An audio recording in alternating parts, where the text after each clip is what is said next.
میں سوچتا ہوں کہ یہ صنم جاوید، عالیہ حمزہ، ڈاکٹر یاسمین راشد، یہ کس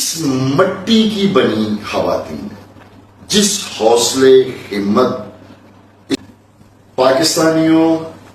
آج ایک مرتبہ پھر صنم جاوید کو رہائی کے بعد گرفتار کر لیا گیا، اور یہ صنم جاوید اور عالیہ حمزہ کی جو رہائی کے مناظر ہیں یہ کئی ایک مرتبہ ہم نے دیکھے، اور جو ہی ان کی رہائی ہوتی ہے تو پھر دوبارہ ان کو کسی نہ کسی کیس میں گرفتار کر لیا جاتا ہے۔ آج پھر سے وہی مناظر دیکھ کر یقین جانے میرے دل کو انتہائی تکلیف پہنچی جب میں نے یہ مناظر دیکھا۔ وہ اس لیے کہ میں خود بھی کئی ایک مرتبہ جیلوں میں گیا ہوں سیاسی قیدی کے طور پر۔ حال ہی میں 2.5 ماہ جیل میں رہ کے آیا ہوں، میں جیل میں بند تھا۔ جیل کے اندر جو تکلیفیں، جو مصیبتیں ہیں، میں ان سے واقف ہوں جیل کی زندگی سے، لیکن میں حیران ہی نہیں، میں ششدر ہوں ان خواتین پر کہ یہ جب بھی آتی ہیں مسکراتی ہوئی آتی ہیں، مسکراتے ہوئے یہ چہرے ہیں، اور جب بھی انہیں گرفتار کیا جاتا ہے اور پھر مسکراتے ہوئے یہ اس فسطائیت، ظلم اور جبر کے منہ پر تماچا مار کر پھر سے جیل کے اندر یہ خواتین چلی جاتی ہیں۔ میں سوچتا ہوں کہ یہ صنم جاوید، عالیہ حمزہ،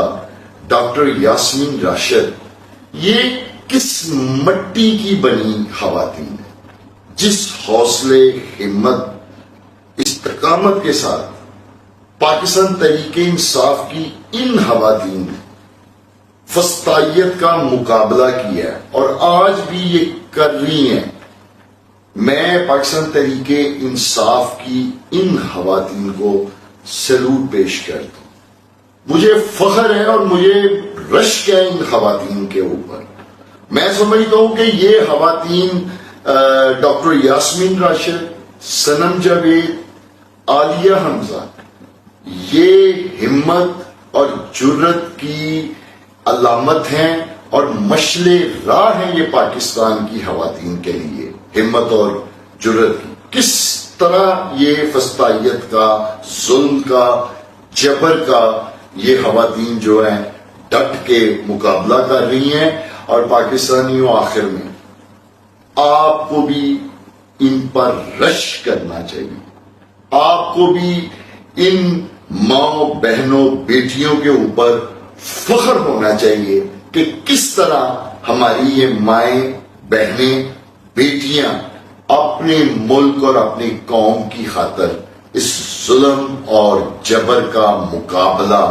خستے کر رہی ہیں۔